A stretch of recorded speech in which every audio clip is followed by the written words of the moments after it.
I'm a poet, one that just happens to write in a forest. In 2015, I stepped into a very special collection of trees at the Billy Graham Library right here in Charlotte, North Carolina. While there, I did nothing but write, but they were never my words. They were the lyrics from Billy's Forest.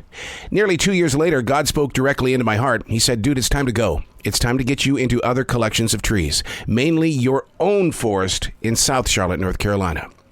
You see, in every place that I have written, the spirit of Billy's lyrics vibrate the purpose and plan that God has put into play. I never know what I'm going to write about when I enter any forest, which gives us plenty of time to talk about it in the end. Remember, these aren't my words.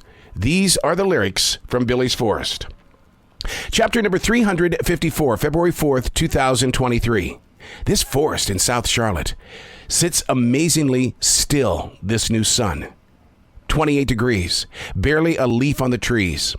The stream is frozen on its shores, yet there's still that beautiful sun, bright. Look at it. It's so giving, unless you want heat, and it says not today. The silent period between the seasons, or is it a silent period? The extremely cold, slightly above a breeze wind has a roar to its personality. If this were summertime, it would just be a breeze, rattling the green leaves on the trees like that of a golf clap at a tournament. The one sound I would love to check in with is that of the squirrel as it's landing on a different tree. You fall witness to the flight, but where's the sound of the squirrel's claws gripping the tightly knitted bark of the tree? I do try to listen for all living things, but this is a forest. From distant hawks and owls to chattering ducks on the nearby frozen lake. So much noise, yet so calm. If I sat down to take a nap, could I truly fall asleep? Where is your zone?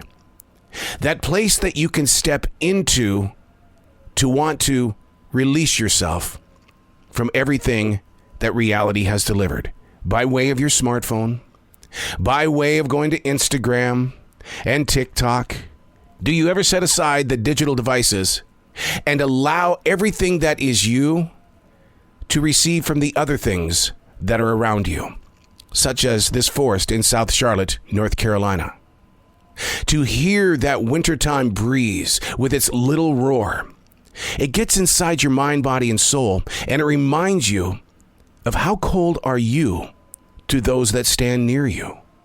Are you providing warmth in conversation? Because the sun is not. It's 28 degrees, but it's there. And I have to ask you sometimes, are you just there? The beauty of winter is knowing that spring is on the way. That's a guarantee. But there's even a bigger meaning to the winter months. It is a time period of rest. And yet when you sit in this forest this morning, it's so noisy. Or is it? I've always laughed it off as being jazz. Look at how important jazz has been to the formation of all genres of music. Imagine if you could be right there in the center of a very busy street. For some, that's your forest. That's where you can go to let go. Because that gentle roar of all those cars, it just feels so good to receive it. The forest sits amazingly still this new sun. 28 degrees, barely a leaf on the trees. The stream is frozen on its shores. Which part of this painting is you? I'm Arrow. These are not my words. These are the lyrics from Billy's Forest.